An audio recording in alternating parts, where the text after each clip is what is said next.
Hi friends, आज हम प्रस्तुत कर रहे हैं अनिल मोहन जी का उपन्यास रफ्तार का part 9। Please like share subscribe my channel. Omveer ने कड़वे स्वर में कहा, 4 दिन से ड्यूटी इसके साथ है। न तो खाता है और न ही खाने देता है। जवाब में जगमोहन मुस्कुरा कर रह गया। तभी हवलदार सुच्चाराम ने भीतर प्रवेश किया। टेम्पो चोरी की रिपोर्ट में किसी पैसे का जिक्र नहीं है कि टेम्पो में पैसा भी था। ये झूठ बोलता है कि पैसा ऐसे टेम्पो में पड़ा मिला। सुच्चाराम दांत बींचकर बोला, कुछ बताया इसने? नहीं, ओमवीर सख्त स्वर में कह उठा। बहुत घिसा हुआ लगता है। सख्ती तो मैं इसकी तोड़ दूंगा। सुच्चाराम गुर्राया, मैं तुम्हें तो किसी का मुंह खुलवाना भी नहीं आता। ओमवीर तीखे स्वर में कह उठा। और बातें क्या मालूम करोगे? इससे इसका नाम तो जान नहीं सके। ये तो अपना नाम बताने को भी तैयार नहीं। डंडा लेकर आ। हवलदार सुच्चाराम खतरनाक स्वर में कह उठा। मुझे तो लगता है ये किसी बड़े गैंग से ताल्लुक़ रखता है, तभी मुंह नहीं खोल रहा। डरता होगा। सुच्चाराम ने ओमवीर को देखा, फिर कठोर निगाहों से जगमोहन को। तभी एक सिपाही ने भीतर प्रवेश किया। ओमवीर, तुमसे कोई मिलने आया है। ये कार्ड दिया है उसने। ओमवीर ने सिपाही से कार्ड लेकर देखा तो रंजन तिवारी का कार्ड था। इससे कहो, बाहर जाकर चाय वाले से मेरे खाते में से चाय पिए। मैं कुछ देर बाद आता हूँ। ओमवीर बोला। सिपाही चला गया। कौन है?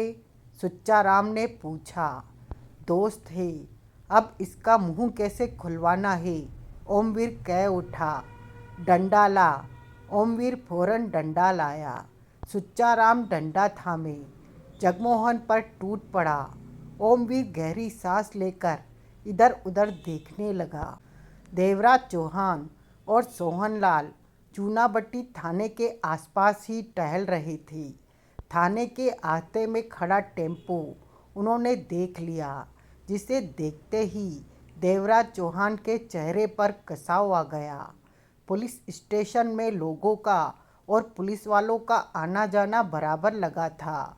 सोहनलाल, देवराज चौहान ने कहा, जाकर मालूम करो जगमोहन के बारे में। इस थाने में कोई पुलिस वाला मेरी पहचान का नहीं। सोहनलाल बोला।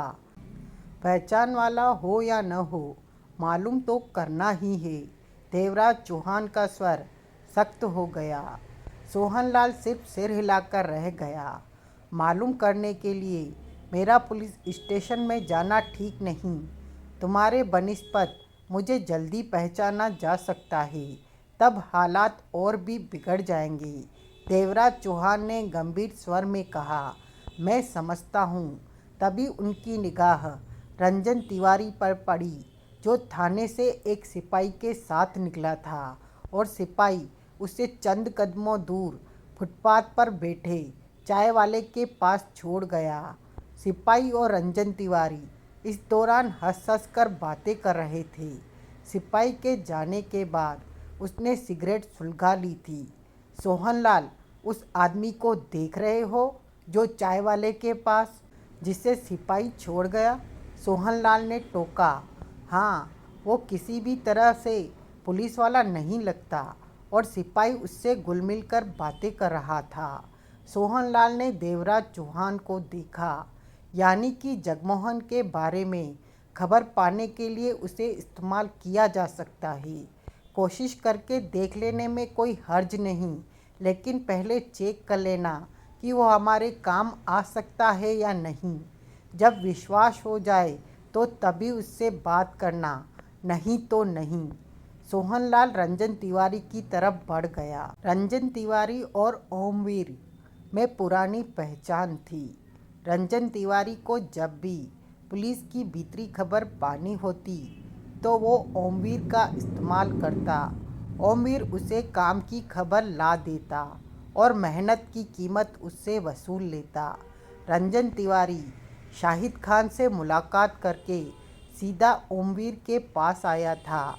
उसे लग रहा था कि शाहिद खान ने उसे पूरी जानकारी नहीं दी। ऐसे में डकैती के सारे मामले को जानने के लिए ओमवीर के इस्तेमाल की सोचकर रंजन तिवारी यहाँ आया था। ओमवीर के व्यस्त होने पर सिपाही उसे चाय वाले के पास छोड़ गया था। रंजन तिवारी ने कष्ट लिया कि एकाएक उसके दिल की धड़कन थम गई। धुआं मुंह में ही रह गया।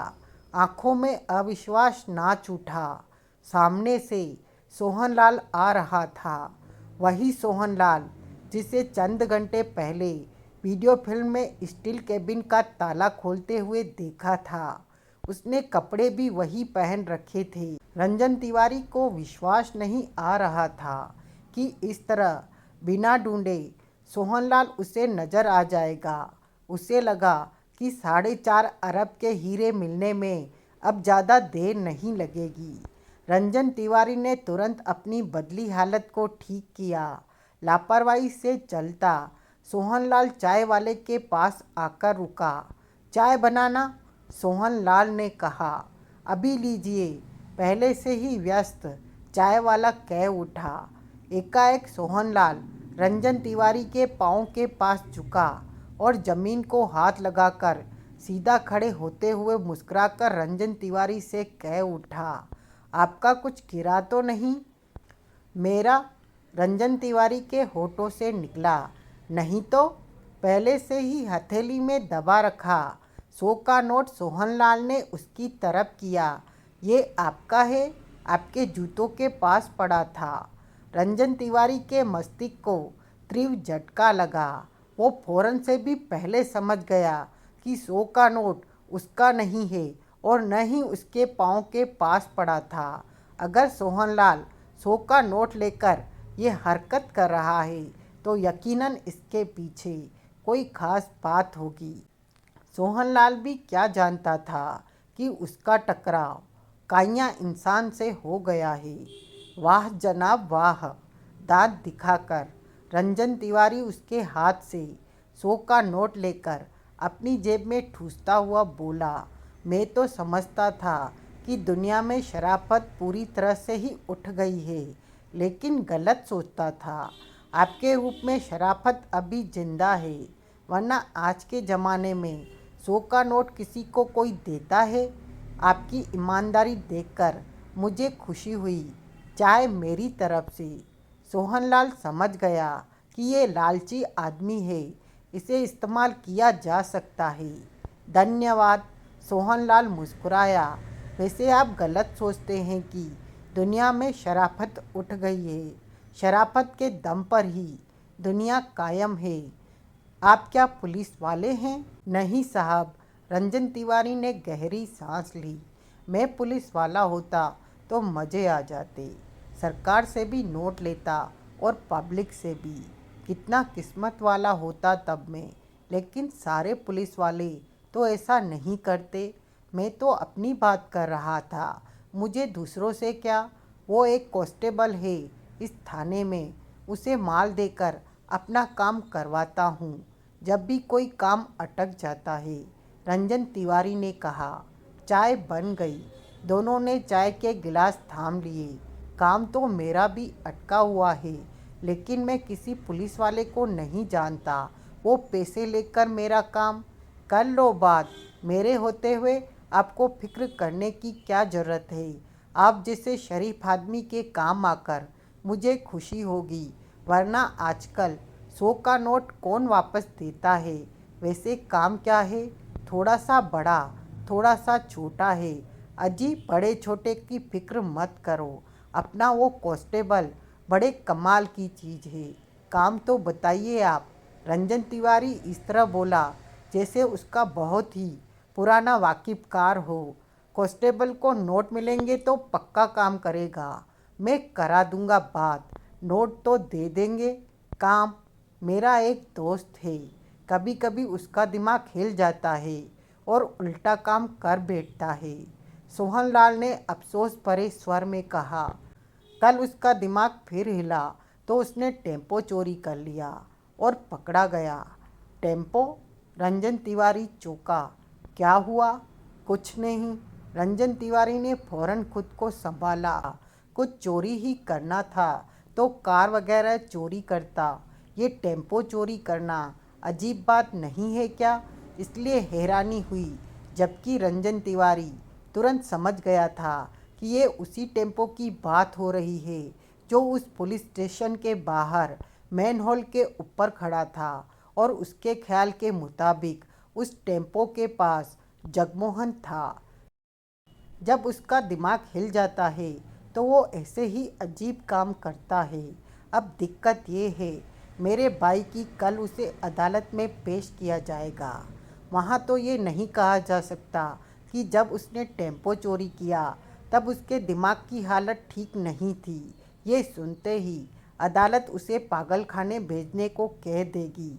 ये न कहा गया तो टेम्पो चोरी करने के जुर्म में अदालत उसे जेल भेज देगी। यानी कि दोनों तरफ से मुसीबत। हाँ ब्रदर, ये तो है। रंजन तिवारी ने सहानुभूति भरे ढंग से सिर हिलाया। मेरे ख्याल से कोई इतना बड़ा जुर्म नहीं है। जेल गया तो बेचारे की ज़िंदगी बर्बाद हो जाएगी। इसलिए मैं इस थाने से ही छुड़ा लेना चाहता हूँ कि बात अदालत तक जाए ही नहीं।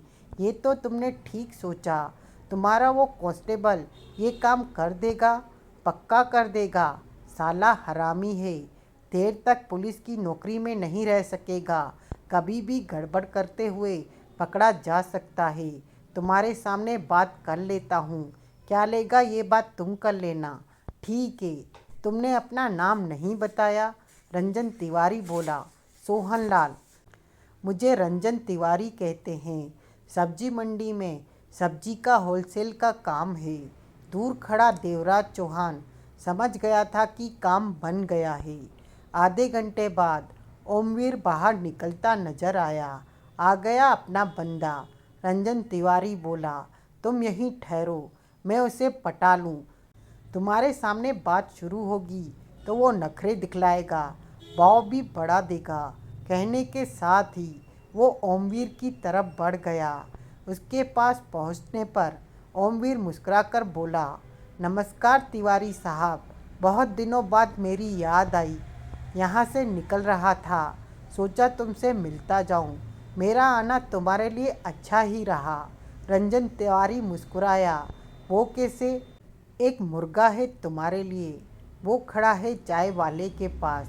उसका दोस्त टेम्पो चोरी के मामले में पकड़ा गया है। वो उसे छुड़ाना चाहता है। बोलता है माल दूंगा। रंजन तिवारी मुस्कुराकर बोला। टेम्पो चोर की बात सुनकर ओमवीर चौंका, फिर फौरन ही अपने पर काबू पा लिया। लाख का सौदा वो टेम्पो चोर जगमोहन के साथ भीतर कर चुका था और उसका साथी उसे छुड़ाने के लिए थाने के बाहर घूम रहा है। यानी कि इससे भी माल झाड़ा जा सकता है।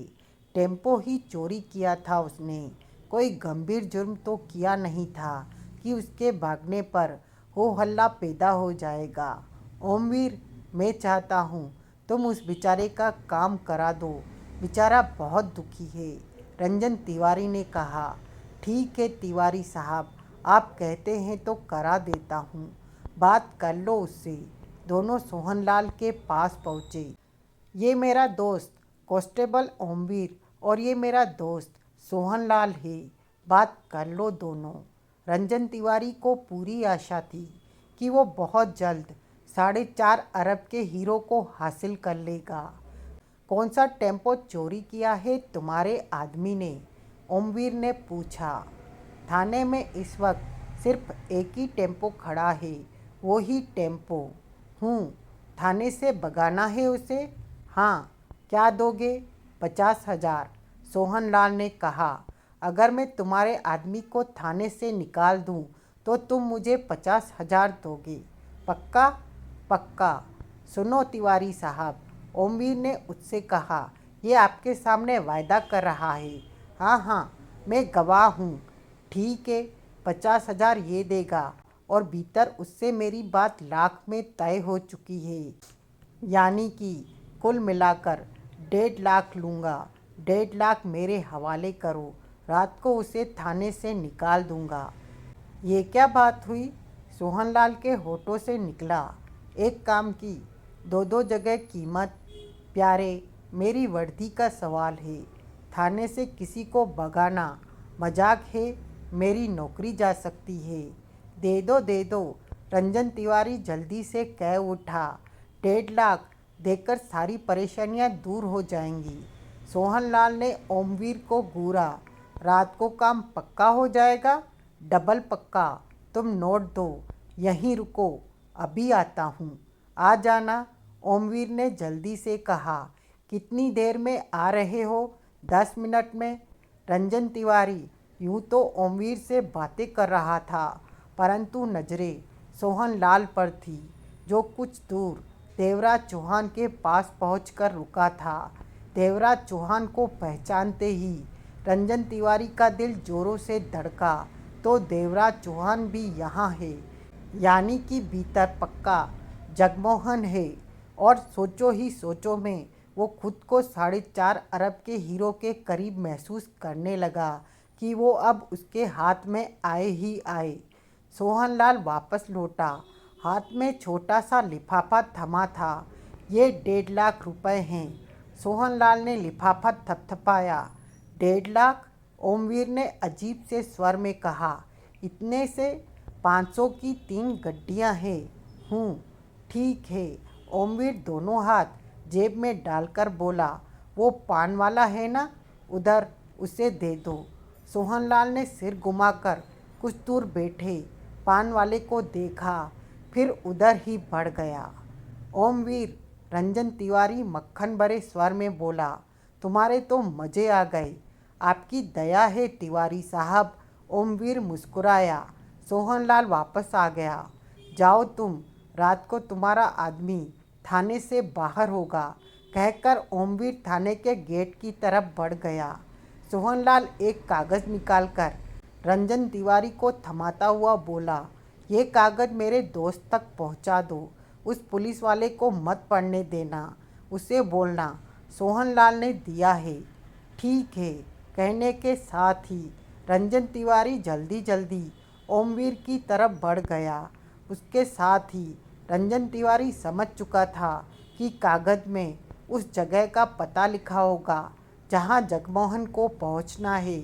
थाने से निकलकर थाने के भीतर जाकर कागज़ खोला तो उसका ख्याल ठीक निकला।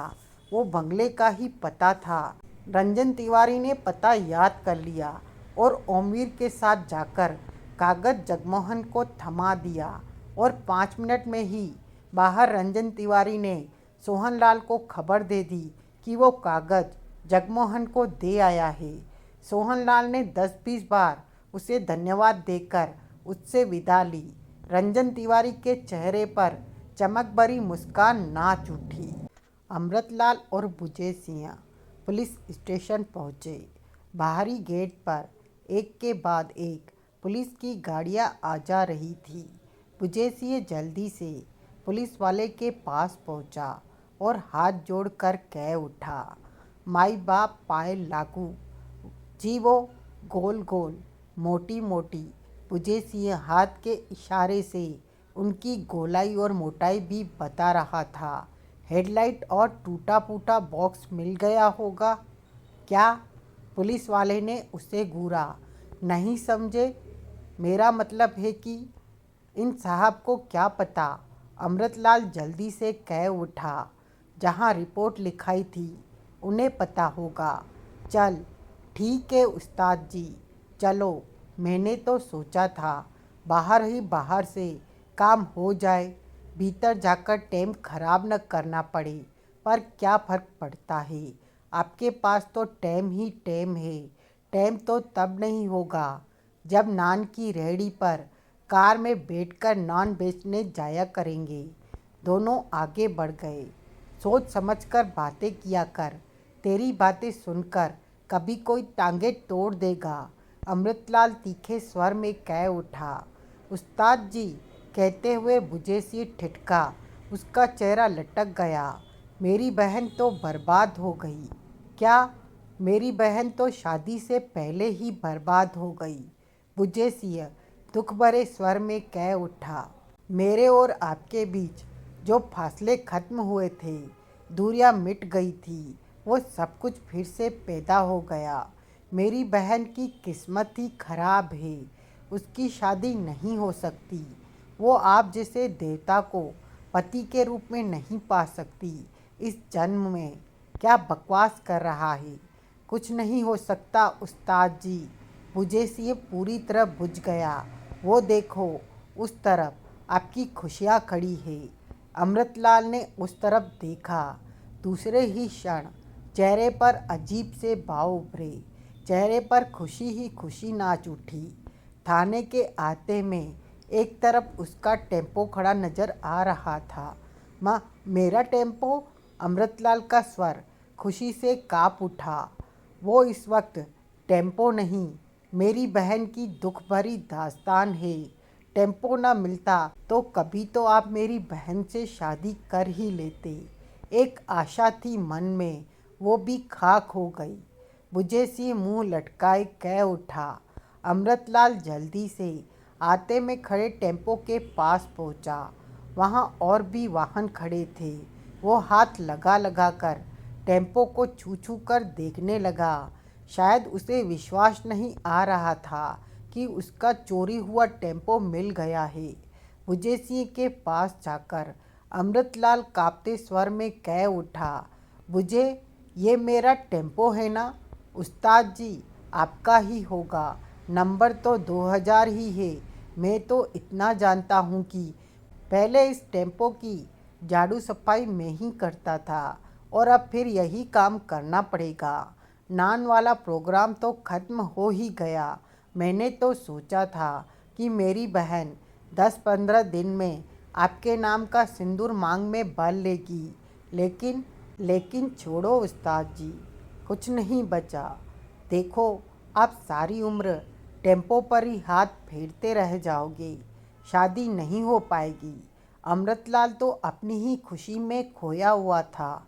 ये वो वक्त था जब ओमवीर बाहर मौजूद सोहनलाल से सौदा पक्का करके भीतर की तरफ आ रहा था। तभी उसकी निगाह इन दोनों पर पड़ी तो ठिठक गया। उसने ही टेम्पो चोरी की रिपोर्ट लिखी थी, इसलिए इन दोनों को देखते ही पहचान गया और इनके पास आ गया। उसे देखते ही अमृतलाल खुशी से कह उठा, आपने मेरा टेम्पो ढूंढ लिया, मेरी रोजी रोटी बचा ली। समझ में नहीं आता कि मैं आपका धन्यवाद कैसे करूं। धन्यवाद की जरूरत नहीं, ओमवीर ने शांत स्वर में कहा। ये तो मेरा फर्ज है। मेरा तो काम ही जनता की सेवा करना है। माई बाप, आपकी शादी हो गई? एकाएक बुझे सिंह कह उठा। ओमवीर ने बुझे सिंह को देखा। हाँ, हो गई, लेकिन ये सवाल तुमने क्यों पूछा? कोई खास बात नहीं जी, वो मेरी जवान बहन घर में बैठी है, उसके लिए किसी लड़के की तलाश थी। आपके साथ तो उसकी जोड़ी खूब जमती अगर आपकी शादी न हुई होती। खैर, कोई बात नहीं, ढूंढ लूँगा कहीं से लड़का। साहब जी, अमृतलाल हाथ जोड़कर कह उठा, मैं अपना टेम्पो ले जा सकता हूँ? नहीं, 20-25 दिन टेम्पो नहीं मिल सकेगा, ओमवीर कह उठा। 20-25 दिन? अमृतलाल के होठों से निकला। तब तक बिना टेम्पो के मैं भूखा मर जाऊंगा। लेकिन भाई, हम क्या करें? पुलिस वालों की भी तो मजबूरी है। टेम्पो को बरामद करने में पुलिस वालों का खर्चा हुआ है। जब तक वो खर्चा हमें ऊपर से नहीं मिलेगा, हम टेम्पो नहीं छोड़ सकते। और वो खर्चा आने में 20-25 दिन तो लग ही जाएंगे। कई बार तो 2 महीने भी लग जाते हैं। 2 महीने? अमृतलाल के होठों से निकला। उस्ताद जी, सरकारी काम है, सरकार की मर्जी से ही होगा ना? क्यों माई बाप, कुछ जल्दी नहीं हो सकता साहब जी? अमृतलाल कह उठा। हमें तो खर्चे से मतलब है, तुम दे दो या ऊपर वाले, उससे कोई फर्क नहीं पड़ता। ओमवीर मुस्कुराया। मैं दे देता हूँ। कितना हुआ? कितना है तुम्हारी जेब में? ओमवीर ने पूछा। 2-3 हजार तो होगा ही, अमृतलाल ने कहा। कम है, लेकिन काम चल जाएगा। वो बाहर छाता लगाकर पान वाला बैठा है, जो भी जेब में है उसे दे आना। तब तक मैं खाना पूरी करके कागज़ तैयार करता हूँ, उस पर साइन करके टेम्पो ले जाना। ठीक है साहब जी, मैं अभी उस पान वाले को खर्चे के पैसे देकर आता हूँ। अमृतलाल ने अपने में जहान भर की खुशी समेटे टेम्पो स्टार्ट किया। जय माता दी, अमृतलाल कह उठा। चले बुझाया, चलो जी चलो। बुझाया ते और बुझ गया। अमृतलाल ने टेम्पो आगे बढ़ाया और पुलिस स्टेशन से बाहर निकलकर सड़क पर आ गया। उस्ताद जी, सारे पैसे तो पुलिस वाले को दे दिए, मुझे तो बहुत भूख लग रही है। फिक्र नहीं कर, अमृतलाल मुस्कुराया। मुझे भूख लग रही है और तुसी कहते हो कि फिक्र नहीं कर। बुझेसिए ने गहरी सांस ली। पैसे हैं मेरे पास, मैंने 500 के वाले 2 नोट रख लिए थे। वाह उस्ताद जी, वाह, तुसी भी कमाल कर दिया। अब हम टेम्पो मिलने की खुशी में सब्जी में मक्खन डालकर खाएंगे। आखिर पार्टी वार्टी तो होनी ही चाहिए, क्यों उस्ताद जी? ज़रूर ज़रूर, आज तुझे जो भी खाना है खा लेना। सोच लो उस्ताद जी, बाद में कहोगे मैंने इतने रुपए का खाना खा लिया। फालतू मत बोला कर, एक बार क्या कह दिया तूने मुझे 100 बार सुना दिया। ठीक है, अब देखूंगा दूसरी बार तुसी कब कहोगे। बुझाया, आज मैं बहुत खुश हूँ, टेम्पो मिल गया। अगर न मिलता तो फिर जाने कैसे पेट भरता। मैंने तो नान की रेहड़ी लगाने का प्रोग्राम बना लिया था। पेट कैसे नहीं भरता, तब तो हम लोगों का भी पेट भरते। अभी अभी मुझे एक बात याद आई उस्ताद जी, तभी ये कहना पड़ रहा है। मुझे सिंह ने कहा। क्या बात? यही कि आप चाहे भी तब भी मेरी बहन से आपका ब्याह नहीं हो सकता। मुझे सिंह ने उसे देखा। अमृतलाल खामोश रहा। तुसी पूछा नहीं कि किस बात के याद आने पर मैंने ये कहा। मैंने तेरी बहन से शादी करनी नहीं तो पूछूं क्यों? ब्याह की बात तो बात की है, दूसरी बात पूछने में क्या हर्ज है? पूछो तो सही उस्ताद जी। पूछा। वो बात ये है उस्ताद जी, एक बार मैं अपनी बहन के साथ दूसरे गांव जा रहा था। 2-3 साल पहले की बात है। गांव के बाहर एक नीम का पेड़ आता है, उसके नीचे एक ज्योतिषी बैठता है। गांव के बाहर वाले उसे तोते वाला ज्योतिषी कहते हैं, क्योंकि वो तोते को पिंजरे में बंद करके अपने पास रखता है। सिर्फ 50 पैसे में वो सामने वाले का हाल बता देता है। मैंने अपना तो नहीं, लेकिन अपनी बहन का भविष्य का हाल पूछा था और उसने बताया था कि इसका ब्याह जिसके साथ होगा उसके पास एक बार बहुत बड़ी दौलत आएगी, लेकिन वो दौलत को अपनी बना पाता है या नहीं, इस सवाल के जवाब में वो अटक गया। बुझेसी ने सिर हिलाकर कहा, खैर, मेरा कहने का मतलब ये था कि तुसी सिर्फ टेम्पो वाले 1000-2000 गिनने वाले, भला आपके पास बहुत बड़ी दौलत कहाँ से आ सकती है? इसलिए मेरी बहन की किस्मत में किसी और के साथ ब्याह होना लिखा है, जिसके पास ढेरों दौलत हो। वो तोते वाला ज्योतिषी कभी गलत नहीं कहता। अमृतलाल मुस्कुराया। उस्ताद जी, मुझे छुट्टी चाहिए। क्यों? मैं गांव जाकर पहले अपनी बहन को टेम्पो चोरी होने की दुख भरी कहानी सुनाऊंगा, फिर टेम्पो मिल जाने की बात बताकर खुश कर दूंगा। महीना होने लगा है घर गए, बहन से मिले, कुछ दिन बाद जाना। ठीक है, जैसे तुसी कहो। स्टेपनी पंचर है, याद है कि भूल गया? अमृतलाल बोला। न भी याद होता तो आपके कहने पर अब याद आ ही जाना था। आज तो टेम्पो मिलने की खुशी में आराम से खा लेने दो, कल पंचर लगवा दूंगा। बुझेसी ने जवाब दिया। याद से, ये भी कोई भूलने की बात है? एक और डाल, नानकचंद नशे से भरे स्वर में कह उठा। केसरिया ने बोतल खोली, पुनः गिलास भर दिया। मज़ा आ गया केसरिया, नानकचंद गिलास उठाता हुआ कह उठा। हाँ सरदार, केसरिया ने भी अपना गिलास उठाया। वो कम नशे में था। बहुत मज़ा आ रहा है। अपना हिस्सा 1.5 अरब रुपया हमें मिल गया होता तो अब और भी मज़ा आ रहा होता। नानकचंद बोला, 1.5 अरब हमें ज़रूर मिलेगा। देवराज चौहान गया है जगमोहन को छुड़ाने। 4.5 अरब के माल का मामला है। इतनी दौलत को देवराज चौहान छोड़ने वाला नहीं है। जगमोहन पुलिस वालों के हाथ से निकला नहीं कि फौरन मालूम हो जाना है कि वो हीरे कहाँ है। उसके बाद अपने हिस्से का 1.5 अरब रुपया हाथ में। सरदार, तू ठीक बोले हो। ये कांच बहुत बढ़िया लाया रे। कांच नहीं सरदार, स्कॉच।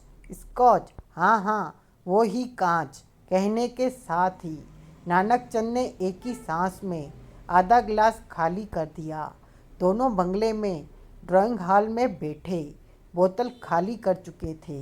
रात के 10 बज रहे थे। केसरिया खाना भी ले आया था सबके लिए।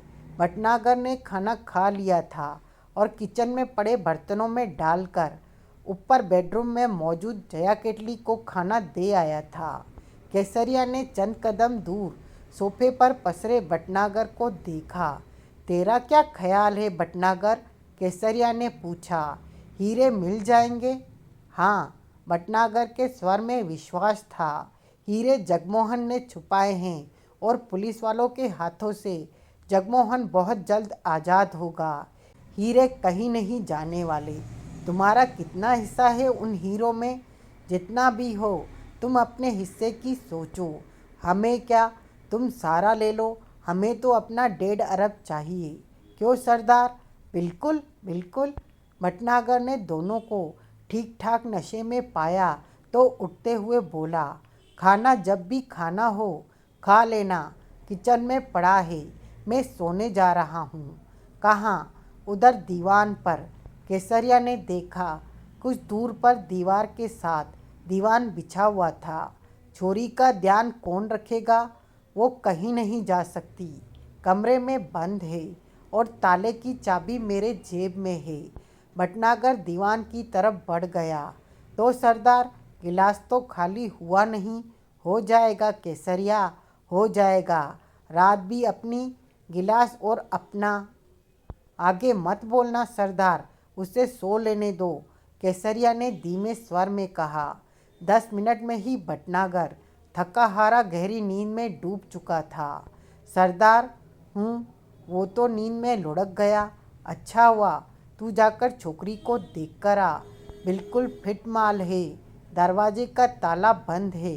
बिना चाबी के दरवाजे का ताला खोल ले।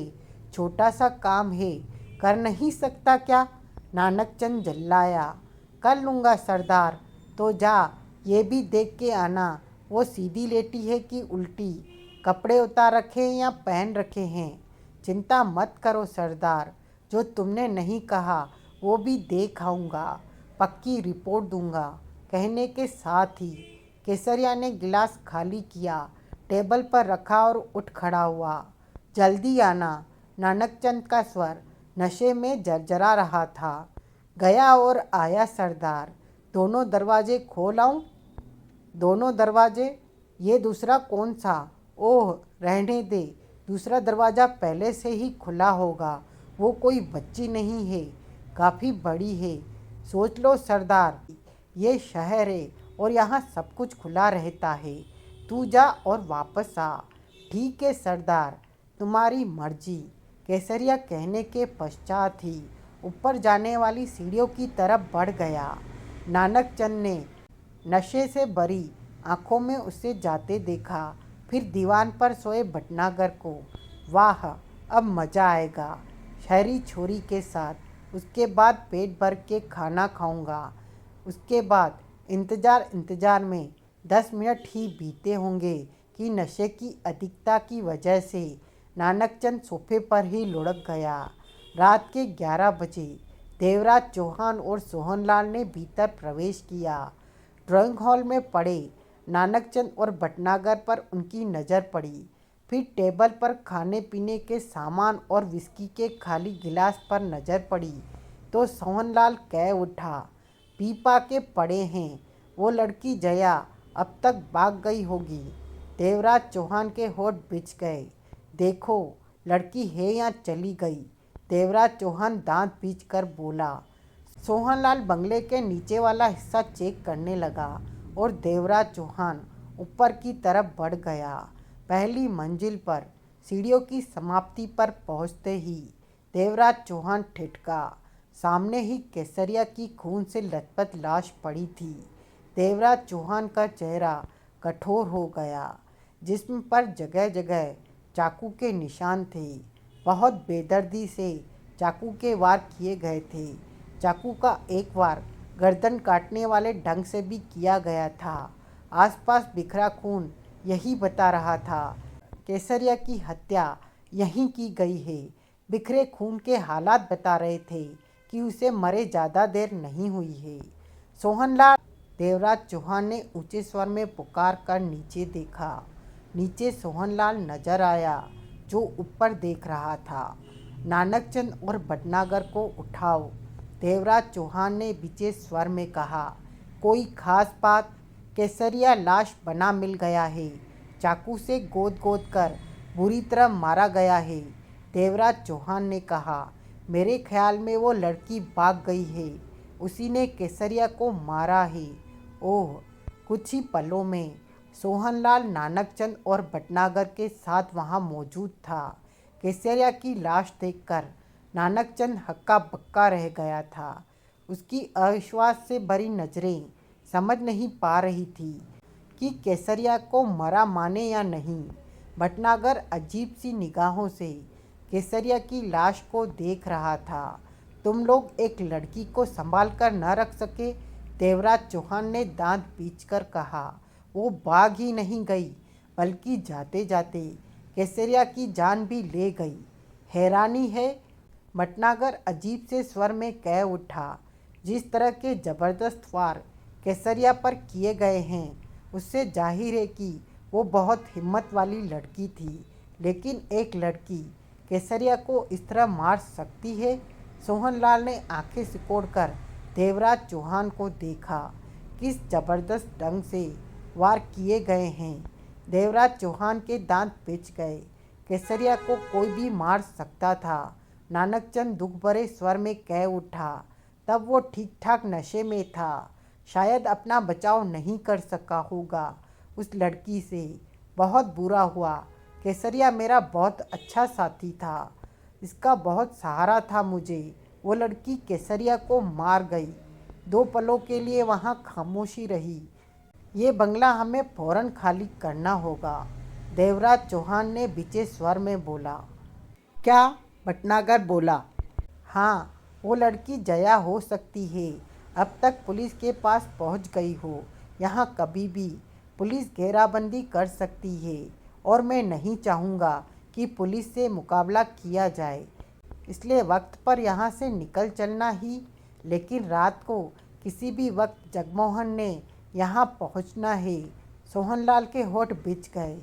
भटनागर और नानकचंद की आंख मिली।